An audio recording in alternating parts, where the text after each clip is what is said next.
Une fête incroyable, la France à l'unisson, des Bleus, d'Aimé Jacquet, des centaines de milliers de personnes une fois de plus sur les Champs-Élysées pour assister au triomphe des tricolores, premier champion du monde français de l'histoire en football. Eux seuls ont réussi là où avaient échoué les copains de Copa ou la bande à Platini, 3-0 face au Brésil.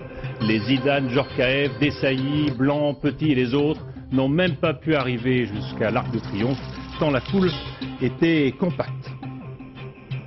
Madame, Monsieur, bonsoir. Près de 2 heures d'une remontée triomphale des Champs-Élysées. 600 000 personnes attendaient les Bleus cet après-midi sur la plus belle avenue du monde. Les Bleus et leur entraîneur, Aimé Jacquet, pour un triomphe jamais vu et qui n'a même pas pu se terminer, je vous le disais, sur la place de l'Étoile. Il y avait trop de monde, les malaises dans la foule et les organisateurs ont préféré écourter le trajet. Le récit de Pascal Golomer et Jean-Paul Chausset. Ils s'étaient donné rendez-vous en cette belle après-midi d'été sur les Champs-Élysées. Et quel rendez-vous! Un moment exceptionnel, un de plus. D'un côté, les joueurs de l'équipe de France voulaient montrer à leur public cette Coupe du Monde dont ils ne peuvent plus se séparer.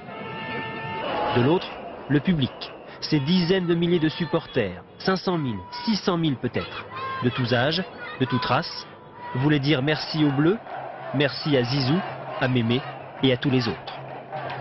L'autobus à Impérial, noyé dans la foule, n'avance plus guère. Et l'Arc de Triomphe est encore loin. Mais qu'importe, sourire et main tendue, la victoire est si belle à partager. Oubliez le petit carnet de notes et les consignes technico-tactiques. Aimé Jacquet savoure l'instant. Et il laisse à ses joueurs le soin de veiller sur la coupe. Il peut leur faire confiance. Tout le monde se dit merci, tout le monde se dit bravo, et à la prochaine fois, plus question de se séparer. C'est une belle histoire d'amour entre 22 joueurs de football perchés sur un autobus et le peuple de France rassemblé sur une avenue. Une histoire qui ne fait que commencer, espérons-le. Avec la fameuse bise, 600 000 personnes selon les chiffres officiels de la préfecture de police, plus d'1 million hier soir sur les champs. La France n'en finit pas de fêter ses Bleus, meilleurs joueurs du monde pour la première fois de leur histoire. Chacun veut y être dans une ambiance de joie et de bonne humeur. Pascal Doucet-Bon et Hervé Pozzo. Il y a des jours comme ça où la foule décide de prendre un bain de foule. C'est un peu comme si les supporters n'avaient pas quitté les Champs-Élysées depuis le sacre de leurs idoles. Vous faites la fête depuis hier comme ça là? Ouais, depuis toute la nuit. Depuis 10 heures Vous êtes pas couché? on l'a fait la fête. Ça fait 2 jours que vous depuis 10 heures. On n'a pas dormi. Bien sûr, ils sont venus voir les joueurs, mais finalement, après sa nuit folle, le peuple de Paris est son propre héros.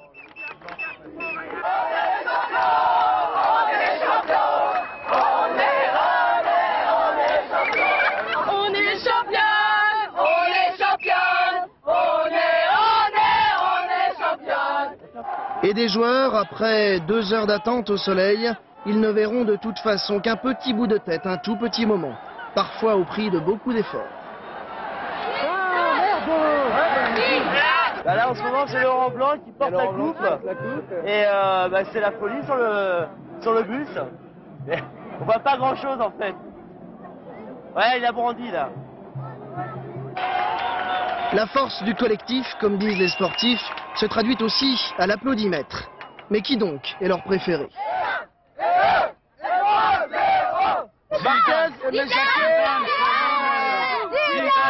Zidane, c'est le meilleur. Non, Desailly. Zidane, c'est le meilleur. Zidane, Thuram, tout le monde.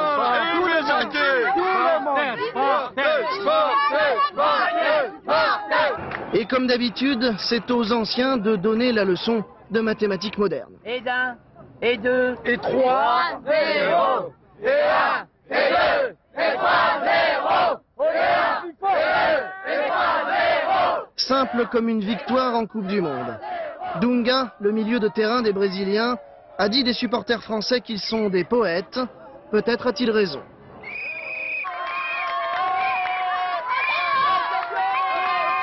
C'est la première fois nous qu'on vit une Coupe du Monde et c'est tellement Tout le monde s'aime, il y a des couleurs partout, c'est bien, c'est phénoménal. Il y a une heure, ils ont quitté progressivement l'arc de leur triomphe, presque à regret. À chacun d'entre eux maintenant de vérifier si la grande histoire du foot a changé la leur, à eux d'écrire leur propre bonheur. On a gagné! Alors Pascal Golomer, vous êtes sur les Champs-Élysées, c'est une fête incroyable pour l'équipe de France, une rude journée pour les joueurs qui ne sont pas au bout de leur peine et de leur plaisir, je crois. Tout à fait, la journée n'est pas encore terminée pour les Bleus qui ont déjà défilé ici plus de 2 heures sur les Champs-Élysées. Ils vont revenir sur les Champs-Élysées mais pour une soirée privée au Lido, soirée avec repas et spectacle, une soirée qui devra débuter vers 21h30. L'information n'a rien de confidentiel puisqu'ils sont plusieurs centaines de supporters à les attendre à l'entrée du Lido. Les joueurs ne sont pas encore là parce qu'il faut malgré tout leur laisser le temps de troquer le survêtement pour la tenue de soirée. Alors après cette soirée, eh bien, les joueurs ne seront toujours pas en vacances puisque demain c'est le 14 juillet et les joueurs sont attendus pour la traditionnelle garden party à l'Elysée. Jacques Chirac les attend de pied ferme et ils seront sans nul doute les grandes vedettes, une nouvelle fois, de cette journée. Merci Pascal. Et puis on voit effectivement qu'il y a beaucoup de monde. On ne sait pas comment ils vont réussir à rentrer dans le Lido, les joueurs. La journée des Bleus, Yann Lavoie, vous le disiez tout à l'heure, est loin d'être terminée. Elle avait commencé ce matin dès la sortie du centre mythique de Clairefontaine, la retraite des Bleus, là où se sont succédés les entraînements et les périodes de repos. Christelle Bertrand et Laurent Amida ont suivi l'équipe de France toute cette journée. Si vous voulez savoir où se trouve l'équipe de France, vous n'avez qu'à suivre les banderoles. Ce matin, elle a commencé par la Fédération française de football. Les traits sont un peu tirés, le sommeil, ils y penseront plus tard. La nuit très courte. C'est-à-dire, tu allais faire la fête un peu? J'ai fait la fête avec mes amis à l'hôtel, tranquillement, parce que bon, c'était un peu la folie.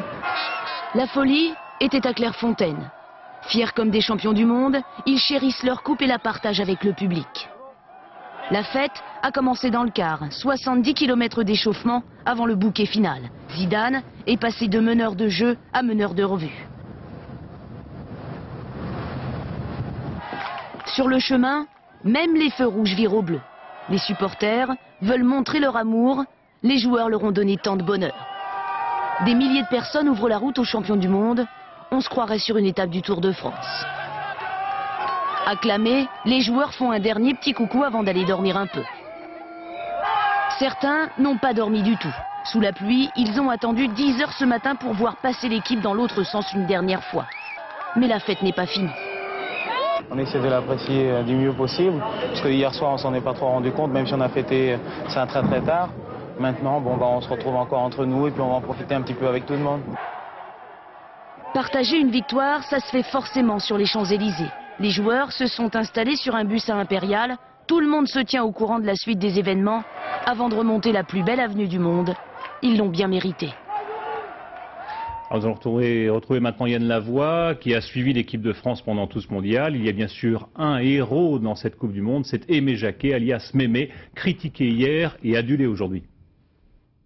Eh bien oui, nous sommes avec Aimé Jacquet. Aimé, on vient de vous voir sur les Champs-Élysées. Est-ce que ça a été la plus belle ou la plus longue journée de votre vie, ça? Non, c'est la plus belle, c'est la plus forte, parce que tous ces gens qui viennent vous remercier, qui sont chaleureux, heureux, qui échangent un clin d'œil ou un petit signe de la main, c'est parfois, je dirais, réconfortant. Et ça nous touche profondément. On les voit tous là derrière vous. Vous allez rester amis, c'est le terme, jusqu'à la fin de votre vie. Je ne sais pas si c'est le terme, mais on a tellement de complicité, on a tellement de temps passé ensemble, on a tellement échangé, on a tellement travaillé, on a tellement souffert, on a tellement été heureux ensemble, que cette page que nous venons de tourner restera à jamais gravée dans nos mémoires. Et on n'oublie jamais personne.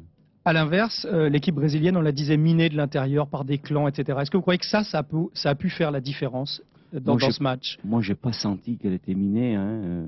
C'est une équipe qui a peut-être pas pu jouer son meilleur football, qui a peut-être pas pu dans ce match de finale, parce qu'elle a été redoutable dans les matchs. Hein. C'est en finale, peut-être qu'elle ne s'attendait pas à une équipe de France aussi présente, aussi sérieuse et aussi performante. Je crois que là-dessus, nous avons peut-être réalisé une des plus belle prestation de notre football. Enfin, à chaque fois, vous nous avez surpris hein, sur les 7 matchs, de toute manière. À chaque oui, fois, on mais a parce été que étonné du niveau de jeu. L'équipe de France a de la qualité. Et puis, comme je vous l'avais annoncé, j'ai utilisé tous les moyens et toutes les forces de cette équipe de France. Je sais que votre rêve, c'est d'emmener la coupe à Seille-sous-Couzan, votre village natal. Est-ce que vous allez le faire et quand? Oui, on le fera, mais un peu plus tard, parce qu'en ce moment, j'ai beaucoup de travail. Chose promise, chose due. Une dernière chose, vendredi, on connaîtra le nom de votre successeur à la tête de l'équipe de France. Je ne vais pas vous demander qui vous souhaiteriez voir, parce que vous ne me répondriez pas. Mais vous, qu'est-ce que vous allez faire maintenant? Moi, je vais retourner à la direction nationale, à la disposition du football de masse, et retrouver mon poste d'entraîneur national. Bon, on prendra plaisir à vous revoir et merci pour tous ces beaux moments de bonheur que vous nous avez apportés tout au long de cette Coupe du Monde. Merci. Merci à vous.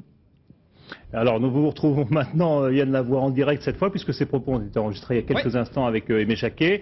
Et cette fois-ci, le bus de l'équipe de France est sur le point de partir, c'est ça? Oui, vous allez le découvrir derrière moi. On aperçoit même là par là la Coupe du Monde, bien sûr, en tête devant le carreau. En fait, les joueurs ont des yeux grands comme ça, ils ont les yeux tout rouges, ils n'ont pas beaucoup dormi. Alors il y en a quelques-uns qui sont déjà partis, emmenés par les hommes du raid en voiture avec leurs épouses, dans les hôtels proches d'ici, on ne va pas les citer, pour se changer, pour mettre une tenue un petit peu plus correcte, parce que la soirée au Lido va être très certainement un peu chaude. Donc certains sont dans le bus là, d'autres vont se rendre directement au Lido. C'est un petit peu l'anarchie. La seule chose qui compte vraiment, c'est qu'ils se retrouvent là-bas pour faire la fête. Alors dans le bus là, on a vu Charbonnier, il y a Guy Varche, il y a Aimé Jacquet, puisqu'il vient juste de nous quitter. Donc ça va être la grande fête. Il y a encore...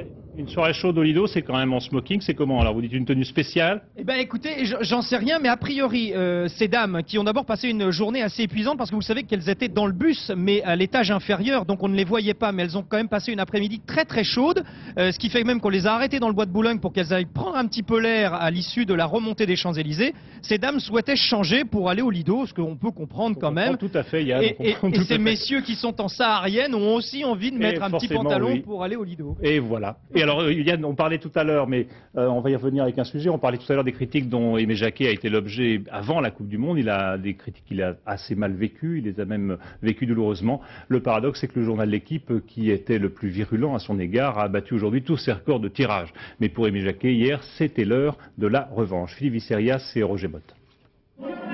Aimé Jacquet tient entre ses mains la plus belle des revanches. Après le match, alors que 80 000 personnes scandent son nom,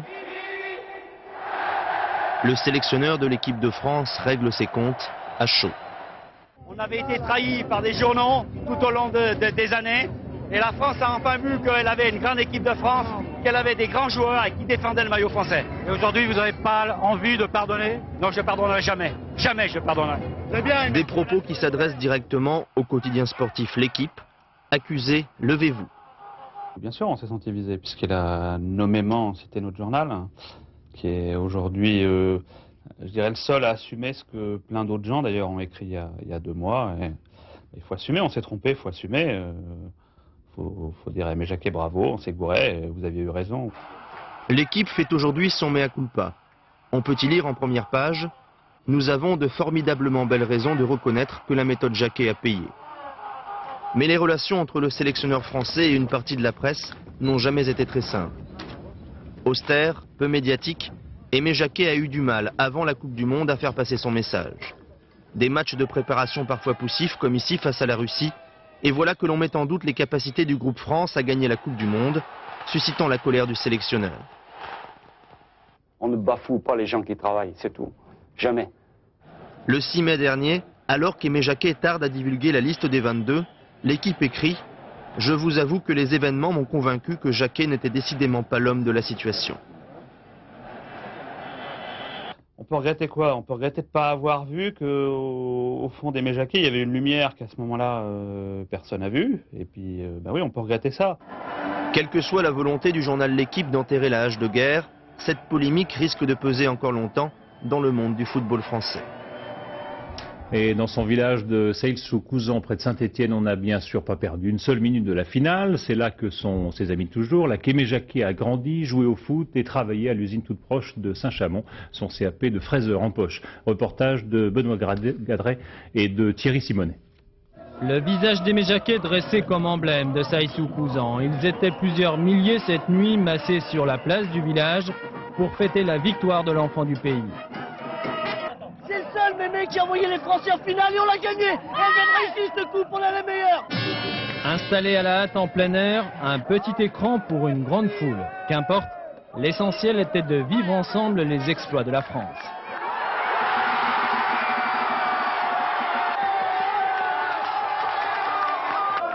Même exaltation au café du village, l'établissement faillit chavirer quand la bande à Mémé fut certaine de gagner.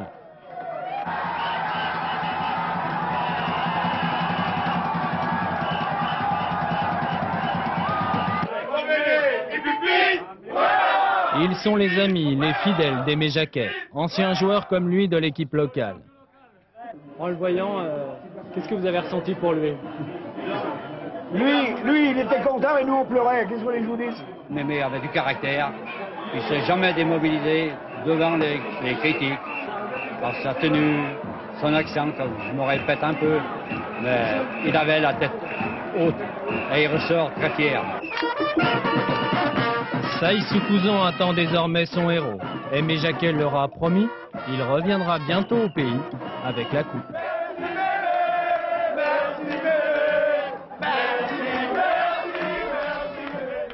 Alors l'autre héros de la journée, même s'il n'aime pas trop qu'on dise ça, c'est bien sûr Zizou, Zinedine Zidane. Quand on lui pose la question, Zidane répond toujours que ce sont les 22 de l'équipe de France et leur entraîneur Aimé Jacquet qui sont les héros de la fête et non pas tel ou tel joueur en particulier. Il n'empêche, du côté de Marseille, on sait bien que Zizou est un enfant du pays, de l'immigration et des quartiers défavorisés et que c'est bien lui qui a marqué les 2 premiers buts de la tête en finale. Vincent Nguyen et Caroline Marie. Au bar de l'eau fraîche à Septène, il faisait soif cet après-midi. À la télé, la France défilait sur les champs et avec elle Zidane, que tout le monde a connu ici. Loïc le patron a été son entraîneur au minime. Nen et Yannick, les membres de la bande à Yazid. C'est Yazid pour nous, c'est pas Zidane. Pour nous c'est Yazid. Nous on aimerait que 88 minutes du match, on voit 80 minutes de Zidane sur l'écran. Parce que Zidane a passé 5 ans dans le petit club du village. C'était un gamin mais déjà il était le meilleur. Déjà, tout le monde l'apprécie. Avec ses copains, c'était un bout en un meneur, quoi. Enfin, un meneur dans le bon sens. Dans le bon sens, hein, mais... Par contre, il avait énormément de respect pour les personnes adultes. C'est un formidable copain. On venait le chercher dans sa cité de Castellane, 3 fois par semaine pour l'entraînement. Sur le stade municipal, il faisait des miracles. Il nous aidait, nous, ces entraîneurs successifs, à mener le groupe parce que bon, c'était l'exemple à suivre pour les autres et tout le monde voulait arriver à son niveau. Donc... Il était largement au-dessus du lot. Oui. Vous savez, c'est énorme, un numéro 1 mondial. Vous vous rendez compte ce que ça veut dire? Un gosse qui sort d'ici, qui sort de Septembre, enfin, de la Castellane et de Septembre. Un gosse qu'on a eu, qu'on a tiré les oreilles, qu'on a bousculé, qu'on a filé des coups de pied au cul, qu'on fait... Je sais pas, et quand tu te rends compte que maintenant il est... L'émotion de l'entraîneur est partagée par toute la Castellane aussi. Zidane, Zizou, Yacine, le footballeur est symbole d'espoir désormais. C'est à nous, c'est notre Zizou malgré tout, hein, parce que la Castellane, malgré tout ce qu'on dit, on a quand même un champion. Hein. On n'est pas à temps déshérité, hein, comme ils le disent à la télé. À Septem comme à la Castellane, les amis de Zizou sont fiers et comblés. Ce qu'ils aimeraient maintenant, c'est qu'il passe les voir juste un instant pour lui dire merci.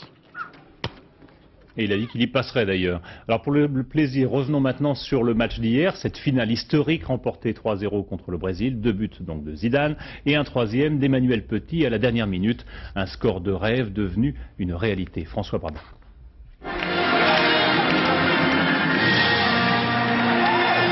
C'est un obscur objet du désir, un truc un peu informe avec une boule en or, pas forcément jolie. Et pour 22 garçons en bleu et quelques millions d'autres, c'est l'objet le plus précieux, le plus envoûtant, le plus séduisant de la Terre. C'est le Graal, la Coupe du Monde, qui donne envie d'embrasser tout ce qui est rond et lisse et qui porte chance. Les bisous, obsession des Français, foot de bonheur et de joie de jouer. Les bisous de Zizou, surtout quand il a marqué.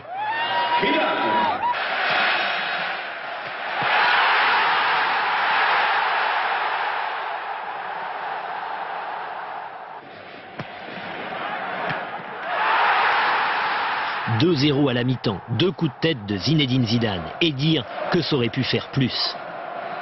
Par 2 fois en effet, Stéphane Guivarch, trop poli, refuse les cadeaux venus du Brésil.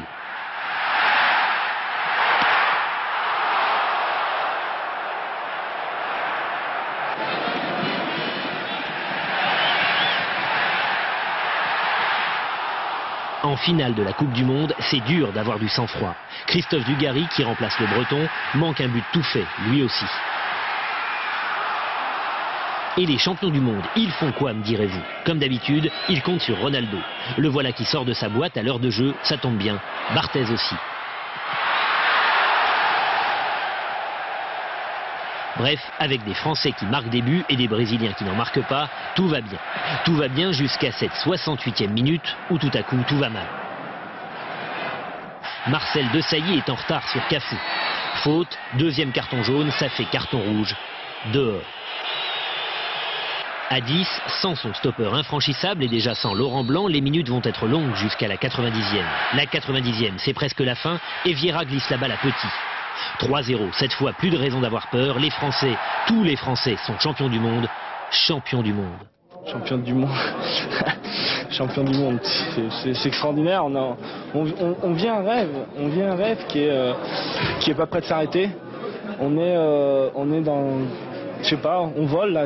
Je touche pas. Les pieds sont pas au sol. Je vole. Là, je suis au-dessus de, pas parce qu'on se sent supérieur, mais parce que il y a quelque chose, il y a un courant qui nous porte et on n'a qu'une hâte. Après avoir touché la coupe, après l'avoir embrassé, c'est aller vers les gens aujourd'hui. Et pendant que les deux entraîneurs fraternisent, les joueurs réalisent. Toute la détresse du Brésil coule sur les joues de Leonardo et de ses amis, dépossédés de leur Coupe du Monde. Mais voilà, à la fin, il fallait bien un numéro 1. Désormais, c'est le numéro de Barthez et de ses copains. Et le match à peine terminé, des centaines et des centaines de milliers de supporters ont envahi les Champs-Élysées. Une fête comme la France n'en avait pas connue, dit-on, depuis la Libération. Une communion totale de tout un peuple. Olivier Caroff et Anne Pétulard. Jamais l'Arc de Triomphe n'aura si bien porté son nom. Sous l'œil des géants de l'équipe de France, 1,5 million de personnes hier soir sur les Champs-Élysées. Toute une nuit blanche pour voir la vie en bleu.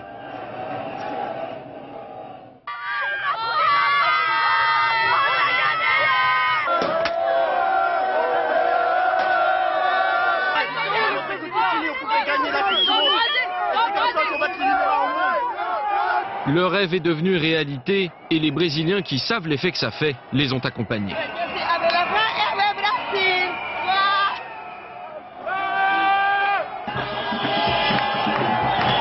Pour danser, on a même trouvé mieux que la samba.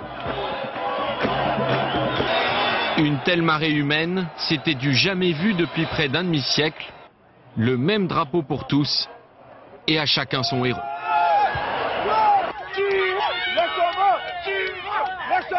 Rien ne pouvait résister aux Gaulois ce soir. Faut pas qu'ils oublient que Zidane c'est un Algérien, un Kabyle. Faut pas qu'ils oublient toujours. De toute façon, personne n'a été oublié.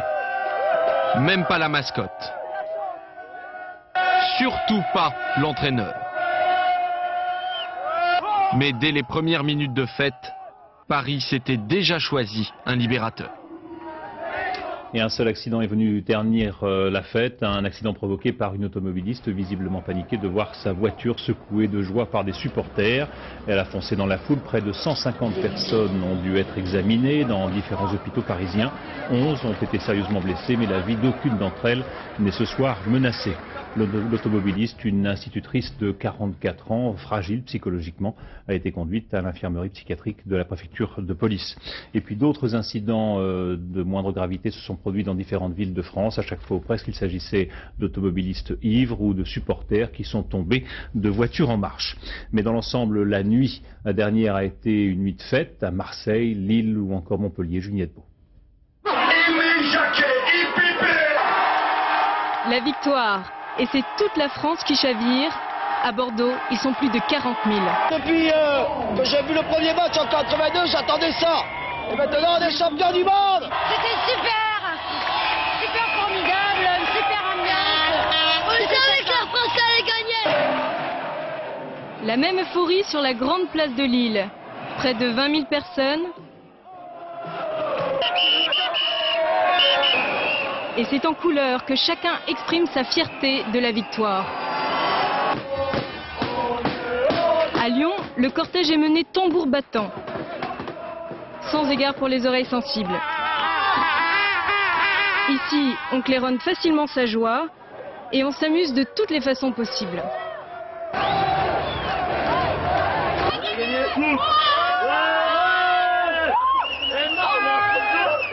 Et il n'y a pas d'âge pour exprimer sa passion. C'est super parce que c'est Zidane quand même qui a tout marqué. Il a marqué 2 buts et le dernier, je sais pas. 2 buts de Zizou et voilà Marseille, sa ville natale, qui explose de fierté. Installé sur la plage du Prado, 60 000 supporters, un record d'affluence depuis le début du mondial. Zizou, on est fiers de toi, franchement, on est tous avec toi, tu as trop bien joué, on est fiers de toi.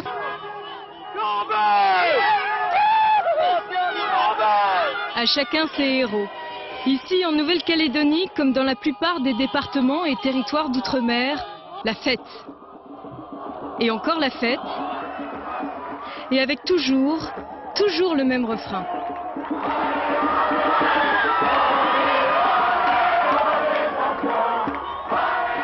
Un regard maintenant vers les grands perdants de la soirée, les Brésiliens. Selon la presse au Brésil, la Seleção a subi la pire défaite de son histoire. Et bien sûr, on critique les choix de l'entraîneur, Zagallo, et la piètre performance de Ronaldo. Sur place au Brésil, Christophe Duchiron et Franz Vaillant.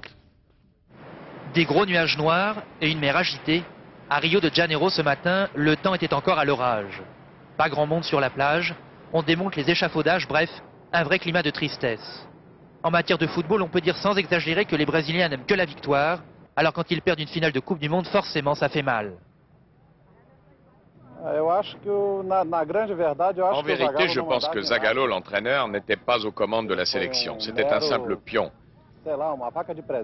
Il ne dirigeait rien, les ordres venaient d'ailleurs.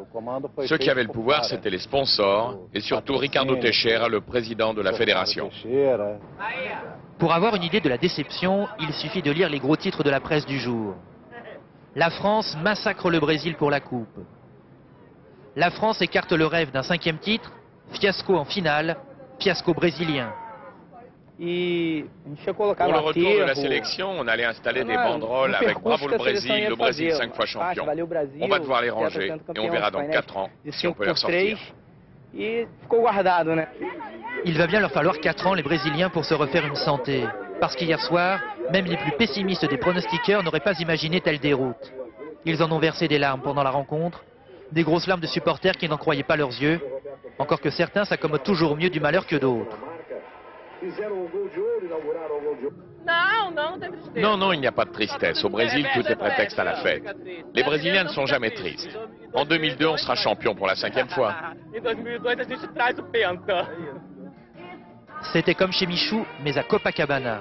Une petite représentation, un petit spectacle sur la plage, pour remonter le moral aux supporters. Ils en avaient besoin.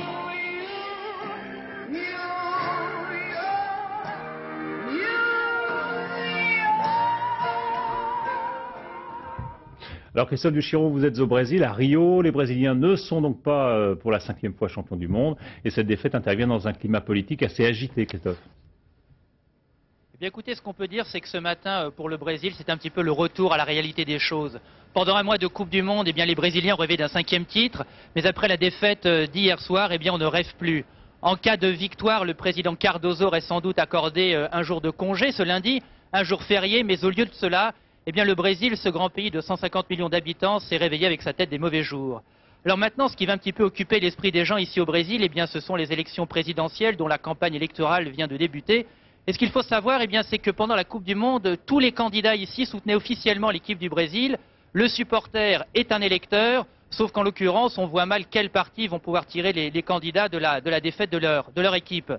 Alors, ce que l'on peut dire aussi, c'est que les Brésiliens sont lassés, fatigués par la politique et les promesses non tenues, encore que dans ce domaine, eh bien, Ronaldo et les siens ont profondément déçu eux aussi en perdant hier la finale de la Coupe du Monde.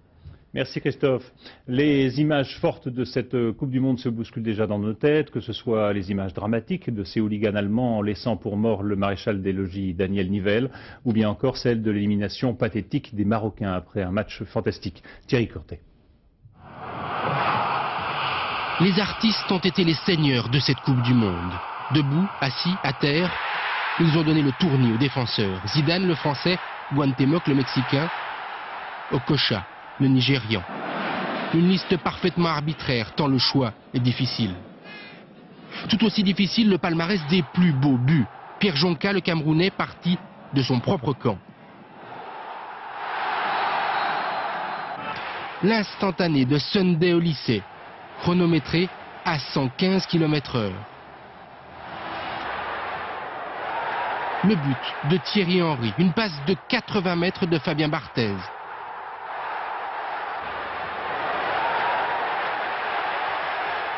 L'incroyable contrôle de l'avant-centre néerlandais Bergkamp en pleine course.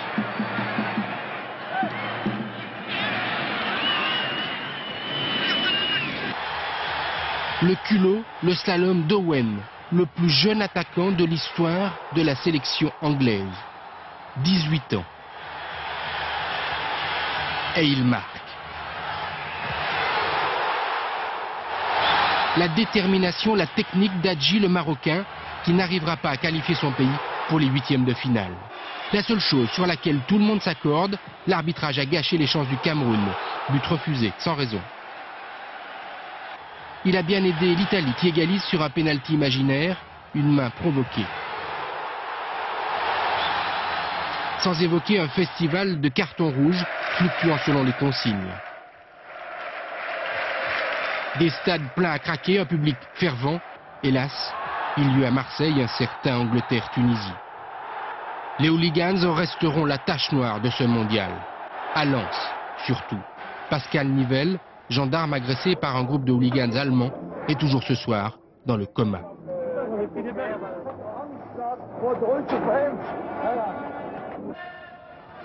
La deuxième phase de la Coupe du Monde débute pour les Français par un voyage au bout de l'angoisse.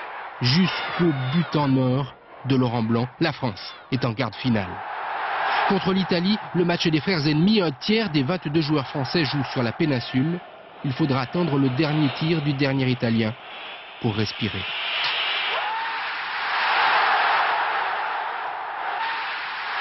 Et Barthez qui ne comprend pas tout de suite. La France est en demi-finale. C'est alors le temps des révélations. Les arrières deviennent attaquants. Cette équipe se découvre un nouveau buteur. 2 coups de pied magiques de Lilian Thuram. 2 buts qui propulsent les Bleus dans le rêve. La finale.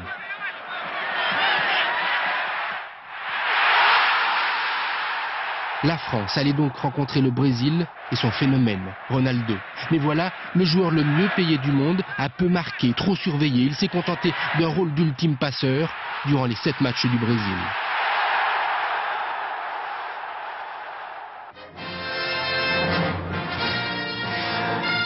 Et voilà comment, au bout du parcours, des Français parfaitement réveillés se sont mis à rêver, les yeux grands ouverts. Et partout dans le monde, on a souligné la belle image que la France avait donnée d'elle-même à l'occasion de ce mondial. Bien sûr, il y a eu le scandale des billets virtuels, mais dans l'ensemble, l'organisation a été exemplaire. Et Michel Platini, aujourd'hui, peut se dire heureux, mais content que ce soit fini après 34 jours de compétition. Sébastien Vibert et François Granier. On remballe, la fête est finie. Le centre de presse de la Coupe du Monde à Paris se vide peu à peu de ses 13 000 journalistes et de ses bénévoles, convaincus d'avoir vécu ici près de 6 semaines exceptionnelles. On va bien continuer la Coupe du Monde encore plus longtemps, l'ambiance, les rapports qu'on a avec les gens, tous les journalistes, et puis avec les volontaires. On a formé une petite famille et ça c'était vraiment formidable. Les membres du comité français d'organisation se sont félicités du déroulement des matchs dans les tribunes. Des stades remplis à ras-bord de supporters enchantés. Pas le moindre incident dans les gradins, jugés confortables et conviviaux. Le CFO satisfait également de l'accueil réservé par les 10 villes organisatrices aux équipes et à leurs supporters. Succès total? Pas tout à fait. Cette Coupe du Monde restera celle du scandale de la billetterie. Des milliers de Japonais, Brésiliens, Vénézuéliens, entre autres, auront payé des billets, voyages et hôtels compris, sans jamais en voir la couleur. La police saisit de nombreuses plaintes et écarte pour le moment toute responsabilité du CFO. C'est pourtant lui qui a agréé des tours opérateurs comme Prime Sport International soupçonnés d'escroquerie. Et l'Union européenne s'apprête à exprimer publiquement ses critiques au CFO sur un système de vente jugé contraire aux règles de la concurrence. Et Jean-Pierre Chevènement aujourd'hui a parlé de victoire de la France en rendant hommage aux forces de l'ordre qui ont assuré la sécurité de ce mondial. Je vous le disais, le monde entier salue la parfaite organisation de la France et la victoire de son équipe. Des félicitations adressées entre autres par Boris Helsin, Tony Blair ou encore Bill Clinton qui se dit émerveillé par la victoire française. Éric Monnier. Devant la Maison de France à Berlin, la célèbre avenue, le cours Fürstendamm avait des airs de Champs-Élysées hier soir après le triomphe tricolore. Des Français mais aussi des Allemands venus partager un peu plus tôt, en connaisseurs, les grands moments de cette finale. Une finale pour laquelle certains avaient eu du nez. Peut-être 3-0 parce qu'on est vraiment très fort en défense. À Washington, l'ambassade de France était hier le lieu de ralliement de tous les amateurs de ballon rond, français ou non. Je suis grec, mais vive la France! Au coup de sifflet final, il faisait encore jour aux États-Unis, pas encore à Pékin, où seuls les vrais passionnés avaient décidé de passer une nuit blanche pour l'amour du football. Ici, on connaît les Brésiliens, on les apprécie, ils partaient favoris. Mais dans cette nuit de Chine, les Pékinois ont découvert de nouvelles idoles. Moi, je trouve que Zidane, il est vraiment génial. Vraiment génial. Moi, je suis pour la France depuis le début. Je trouve qu'ils ont un esprit d'équipe extraordinaire. Et pour preuve que ce n'est pas parce qu'on est loin et peu nombreux qu'on ne peut pas faire parler de soi, c'est sur une plage de Sydney, en Australie, que les supporters français ont déployé ce gigantesque drapeau. Hier soir, même les Français du bout du monde étaient derrière les Bleus. Et on retourne quelques instants voir Pascal Golomer qui se trouve toujours sur les Champs-Élysées, je crois, pas loin du Lido où se trouve maintenant l'équipe de France. Pascal, donc il n'y a pas de monde sur l'avenue elle-même, en revanche du monde près du Lido, je crois. Et puis un bilan assez fantastique de cette Coupe du Monde avec une réussite à la fois sur le plan des terrains qui ont été remplis et puis sur le plan des buts. Il y a eu un maximum de buts pendant cette Coupe du Monde. Oui, en tout cas, cette image derrière moi du Lido envahi, en tout cas à l'extérieur, sur les trottoirs, envahi par la foule, une nouvelle fois, ça résume bien cette Coupe du Monde. C'est avec un engouement populaire qu'on ne pouvait imaginer en tout début de Coupe du Monde. Il y a encore des centaines de personnes qui sont ici. Le concert de klaxon a repris, comme il avait débuté hier, avant même le match, avant même la finale. Eh bien, les gens sont encore là à attendre l'équipe de France qui n'est pas arrivée. Yann Lavoie vous le disait tout à l'heure, les joueurs ont pris peut-être un petit peu de retard, ils veulent se changer, ils veulent prendre leur temps. Eh bien, les spectateurs, le public, lui attend et il veut être là pour les remercier, pour les encourager une nouvelle fois. On ne sait pas si cet engouement va durer, mais en tout cas pour l'instant, à chaque apparition de l'équipe de France, à chaque apparition d'un joueur de l'équipe de France, eh bien c'est la même folie, le même délire. On les attend d'un moment à l'autre, les forces de l'ordre sont en position. Ça promet d'être encore très très chaud ce soir sur les Champs-Élysées. Et Pascal, un engouement qui va aussi bien pour les femmes que pour les hommes, parce que tous les records d'audience bien sûr ont été battus pour cette finale. Et selon les chiffres, il y avait quasiment autant de femmes que d'hommes devant leur poste. Et puis une performance à souligner, celle des postes qui ont sorti dans la nuit un timbre pour la Coupe du Monde, un timbre rond évidemment, rond comme un ballon de foot, et que vous trouverez au même prix que les autres à 3 francs. Et puis une performance identique à la Monnaie de Paris où les ateliers ont frappé pendant la nuit une pièce d'argent souvenir qui coûte 150 francs. Le reste de l'actualité, c'est d'abord l'Irlande du Nord. Les orangistes ont maintenu leur marche en dépit du meurtre hier de 3 enfants qui avaient le tort d'être catholiques. Seul bémol, ils ont accepté de réduire la taille de leur cortège et de faire taire leurs fanfares. Reportage à Belfast de Jérôme Bonny et Patrick Desmully. Parade traditionnelle des protestants d'Irlande du Nord. Ils célèbrent une bataille gagnée par Guillaume d'Orange contre les catholiques d'Irlande à la fin du XVIIe siècle. Depuis, les orangistes mettent un point d'honneur à défiler, à fouler cette terre, défiant la communauté catholique. Mais cette année, la fête est gâchée par la mort de ces 3 garçons, brûlés hier dans l'incendie de leur maison, provoqué, d'après la police, par un extrémiste protestant. En hommage à ces enfants, les catholiques ne s'opposent pas par la force à la traversée de leur quartier. Ils préfèrent aujourd'hui une protestation pacifique. Les orangistes, de leur côté, arrêtent la musique dans cette rue d'Ormeau. Ce matin, ils ont défilé sur des morts. À Portadown, les orangistes se heurtent depuis 8 jours à un important dispositif de sécurité. La procession doit faire demi-tour. Frustration chez les protestants.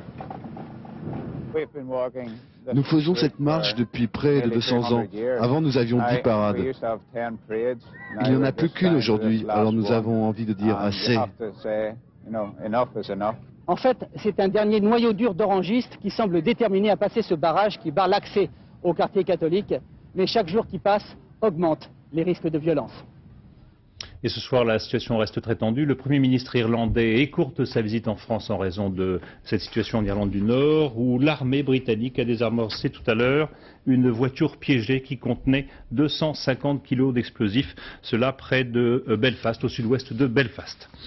Au Japon, c'est le Premier ministre Hashimoto qui a démissionné après la cuisante défaite infligée à son parti dimanche lors des sénatoriales. Tout est de ma faute, a-t-il dit. J'assume la responsabilité de cette grande défaite. Monsieur Hashimoto pourrait être remplacé par l'une des fortes personnalités de son parti, l'un de ses ennemis intimes, Monsieur Kayama. En Italie, c'est une nouvelle condamnation pour Silvio Berlusconi, la troisième. Le chef de l'opposition de droite italienne est condamné à une peine de 2 ans et 4 mois de prison pour financement illicite du Parti socialiste de Bettino Craxi. Mais cette peine n'est pas encore applicable. Toutes les voies de recours ne sont pas encore épuisées. En France, un mot sur le bac et la cuvée 98, c'est un très bon cru. Le taux de réussite atteint 78,8%, soit près de 4 candidats sur 5. C'est le taux le plus élevé depuis 1968, mais pour d'autres raisons.